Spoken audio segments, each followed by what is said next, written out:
My name is Tess. I am a senior producer at Connecticut Public.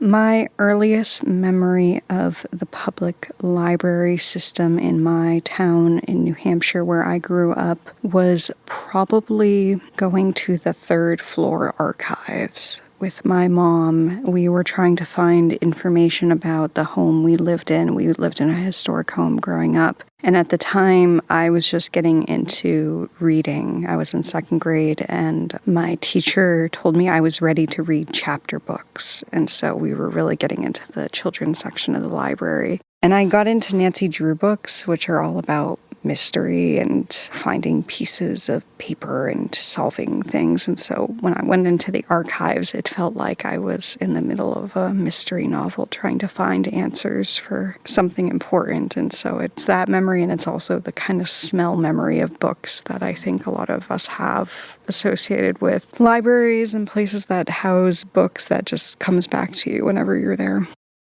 When I was a teenager and into college, to be honest with you, I actually stepped away from the library for a bit.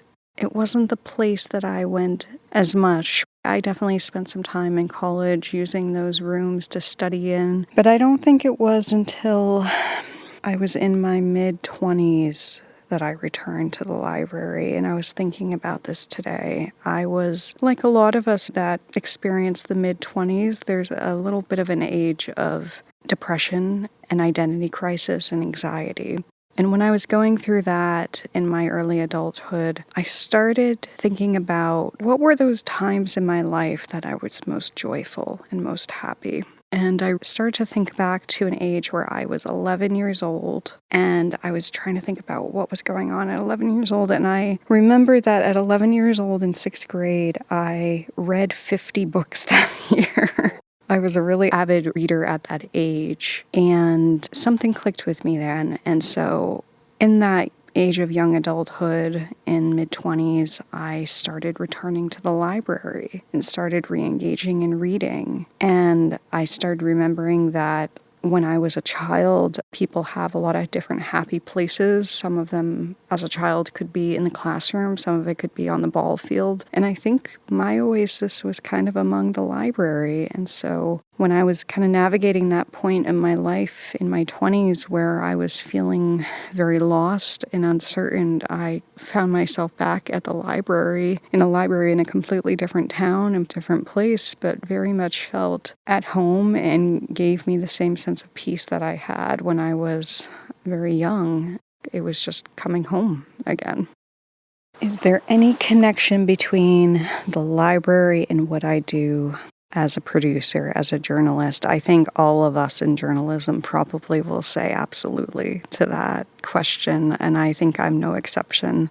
Although so much of our job is very social and very interactive, a lot of us require time for incredibly deep work and deep thought and deep thinking, and a lot of research, a lot of history, a lot of deep dives into the subject matter that we cover. And I think the library, for myself, is the first place you learn to be curious and learn to kind of follow the breadcrumbs, as we call it in journalism, where you pick up one book that leads to another book. You learn about one subject matter that leads to another subject matter. And the library is kind of where you first get bitten by the bug, I think, of curiosity in journalism and learning reporting, because a lot of what we learn in the library, a lot of what I learned in the library is how to draw kind of a map and kind of go from one subject to the next and find sources and do that very important work, learning about citing your sources and all those important things. It kind of all connects to the library.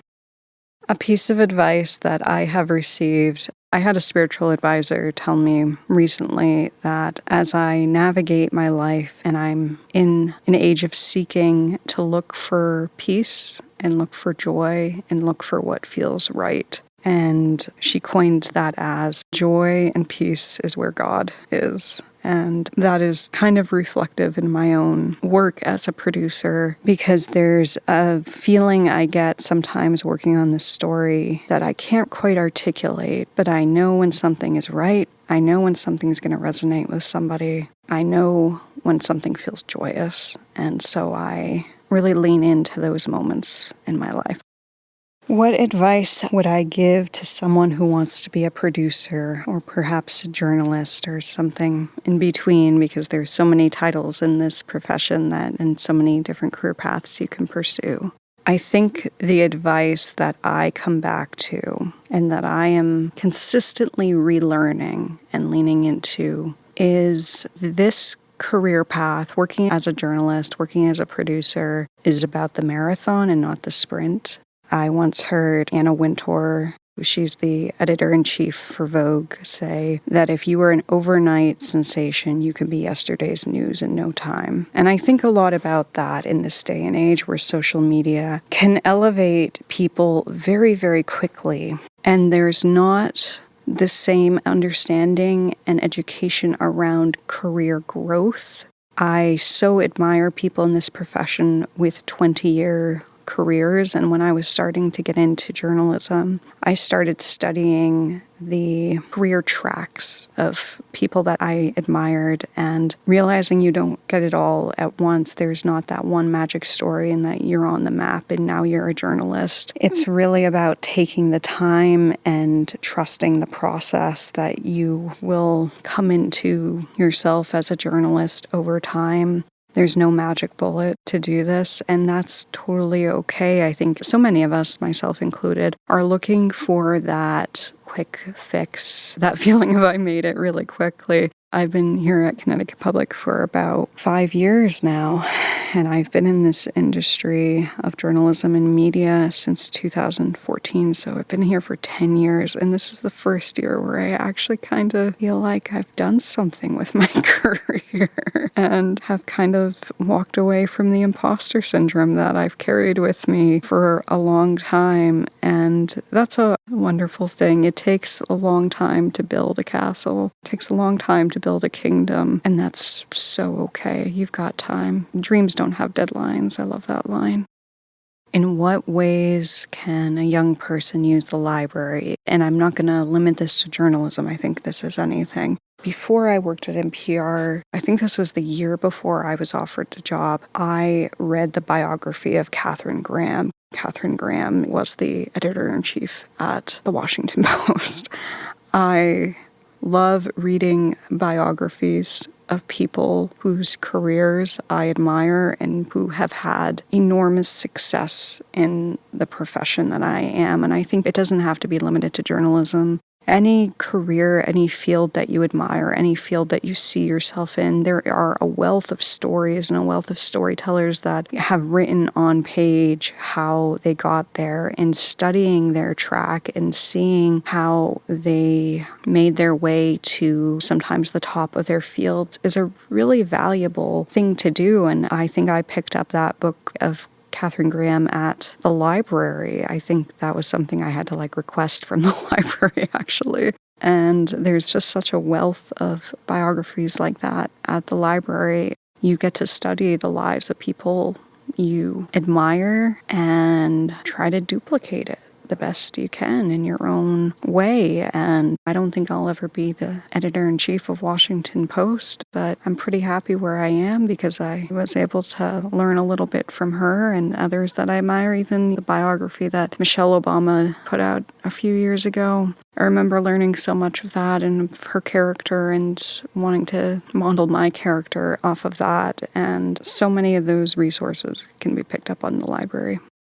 What do I think the library has to do with self-preservation? What a wonderful question in the day of social media, where we're doing so much of our own self-preservation. But that's a little bit different. I mean, what we see on Instagram and TikTok is our own efforts of self-preservation. And the library is different entirely because the library has everyone's hands in our own self-preservation or the self-preservation of people around us. So it's a little bit more objective in the way. I've always heard that biographies are more realistic or more reliable than autobiographies, which I entirely agree. And there's a theologian that I admire so much. His name is Henry Nouwen, and he studied at Yale in the Yale Divinity School for many years, and I've been dying to go see his notes and his early works that are preserved within the Yale Library. his handwritten notes and bibliographies and sources he used just to see how the man worked. And how amazing is that some of our favorite, most admired people, a lot of their works, a lot of their first drafts are in the libraries. A library that has served its community for over 250 years. That is quite a remarkable thing. I can't quite wrap my head around that, because that means that Hartford Public Libraries have been around longer than my grandparents, my great-grandparents, my great-great-great-grandparents. I mean, that is going further back. But I guess when I think about 250 years back, I think about 250 years ahead and what that means, and that, God willing, the same resources and so much of the archives are going to be available for future generations, as the old archives are available for our generation to look in and get our hands dirty with. I think I'm almost a little overwhelmed that there is so much there and so much to explore, and there's a little bit of panic that we navigate in journalism, that no matter how much we work in this field, and no matter how much coverage we do, we'll never do it all at the end of the day. And I feel that a lot at libraries, that even if I were spending 9 a.m. when the library opens to 5 p.m. when the library closes every single day, I could never encompass all the library has to offer. And that's okay, because together, all of us coming back to the library, maybe we all collectively will someday, but maybe not. I love libraries because they continue to be a source of oasis and curiosity for me. I try to go to the library without a rigid agenda, if you will. I have a couple books on my list that I am probably searching for, but I really love all the resources and all the things in the library that I stumble upon. I just went to my local library in West Hartford the other day, and I ended up picking up a book that I would have never found in a bookstore because it's not a current book, and I just finished it last night. It was a short book, and it was exactly what I needed to read this week. I've been kind of navigating some stuff in my head this week, and it was exactly what I need to read. I really believe in this kind of destiny that books find you in the library at exactly the right time, because the library contains not just today's bestsellers, but yesterday's, and also everything in between, those forgotten works. Really, the sky's the limit. You just get something in the library, and there's a reverence for it that you don't get elsewhere, because it holds not everything, but close to it. Have I learned more of my successes or failures? That's a good question, and I think I'm trying to answer that question right now in my life. I'm in a period where I am feeling exceedingly grateful and in quite awe of how my life has taken shape. I, along with a colleague this year, together we won an Edward R. Murrow Award. It was a huge thing. I didn't even realize we were nominated for it. And yet, these past 5 years have been tremendously difficult throughout the pandemic. Journalists, like a lot of people, we really struggled during the pandemic. I moved up here to Connecticut in January 2020. The world shut down about 2 months later. So it was an incredibly isolating, difficult couple of years for me. And in 2022, things started to kind of turn around, and I started coming out of the depression and the isolation that the pandemic forced us all into. But I look back at that time in my life, a time in all of our lives, with much kinder eyes. And I don't know if they made me better or stronger, but I kind of zoom out and see the mosaic now, and I don't think I'd have it any other way. What do libraries have to do with dreams, goals, and ambitions? The libraries are filled with possibilities and often stories that you will never learn about in your own community. I grew up in a very small rural town in New Hampshire. I think we had one family of color. The population was about 10,000. It was away from lots of cities and lots of possibilities. And it wasn't until I started reading about lives different than mine that I was able to envision a different life for myself and be able to kind of shape my dreams and my goals for myself. And you never know what's going to kind of catch your eye at the library. And sometimes we catch our dreams and other times our dreams catch us.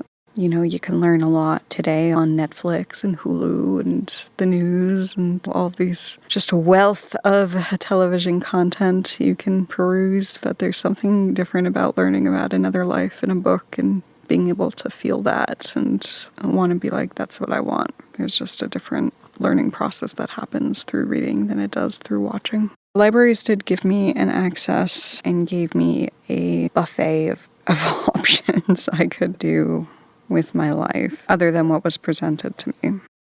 What do libraries have to do with the future of our children? We live in an age where things are quite contentious at the moment, and I cannot imagine a time where libraries won't be a safe place. I think that's why I still see it as an oasis, is because when I go there, I feel safe and secure, and I feel comforted by the stacks and by the chairs and by the people around me, all of us kind of in the same mission and in the same kind of peace together. And so I think libraries will continue to, in the future, act as safe spaces for all. And I think they will continue to act as resources for children looking for different types of lives, looking for answers that they cannot find elsewhere. I mean, we have access to so much today. We have access to so much information. And I was born in 92, right as the internet was doing the boom. And it's amazing to think about all the things we can Google today. But in a way, it doesn't really compare to the library. There's no advertisements in a book. What role does respect play? So this is something I'm thinking a lot about, respect in my work in journalism right now, because for the past few weeks I have had the opportunity, privilege, but great responsibility of interviewing people that have suffered tremendous grief and tremendous loss in their lives. And I have been thinking a lot about getting their stories right, getting the story as accurate as I can tell, but also preserving the dignity of the people that have trusted me with their stories and with their experiences. And that involves, for me, a lot of respect, reverence, and holding space for them to come chat with me, come talk with me in those moments of absolute brokenness. And for me to hold space for them to do that and unpack what they have been through completely so we can make sense of it and tell their story to a larger audience. In journalism, and especially at a company like NPR, we are all about accuracy. We are all about ethics in our journalism, and that will always be so. But I have hugged some of my sources before. I have cried with some of my sources before. And I have shared some of my life with my sources. And I have treated their stories sometimes with the most delicate hands, because I see myself not as only responsible to tell a story accurately, but I also feel a certain responsibility to care for my sources. And as I am walking them into darkness and asking them to retell some of the most challenging times of their lives, understanding what I'm asking them to do, and if I'm going to walk them into that space of remembrance and grief and trauma, I need to walk them back out and make sure they're okay. How long have I wanted to be a journalist? I'm not going to say always, because I didn't always. When I graduated high school, I was very convinced I wanted to work in the film industry, and I wanted to move to Los Angeles or New York to do that. But I very quickly learned, not that I didn't have what it takes, but I didn't have the stomach for that. I think working in Los Angeles and New York and working in parts of those industries are a little bit soul-crushing, but I still believed in the power that media had. I worked in podcasts for a long time, but podcasts are a little bit different than journalism, and I made the decision that I wanted to make the switch to working for a journalist company that had the ethics and had the values that I admired, and I was able to do that and came in not knowing too much, but it's through the work of my mentors and them passing on their experience to me that I've been able to kind of navigate my way through. I mean, a lot of journalism is, like I said before, it's not a career that you go into and you're there. You can say, I'm a journalist, or at least it wasn't for me. It's really a slow grind process of one story after another. It's a craft, it's a practice. Do I believe my stories tell themselves, or is it an interpretation? I think a lot about that, actually, because we talk about ethics in journalism. I do not see it as my job to embellish my stories. I feel an enormous responsibility to tell the whole story and keep it complex. We live in a time where our stories, our politics, our lives, our opinions have become quite black and white. And when I describe the type of journalism I like to do, I describe it as I like to live in the gray area. I don't really want people to walk away from one of my pieces really having received directives. I just want them to walk away feeling thoughtful.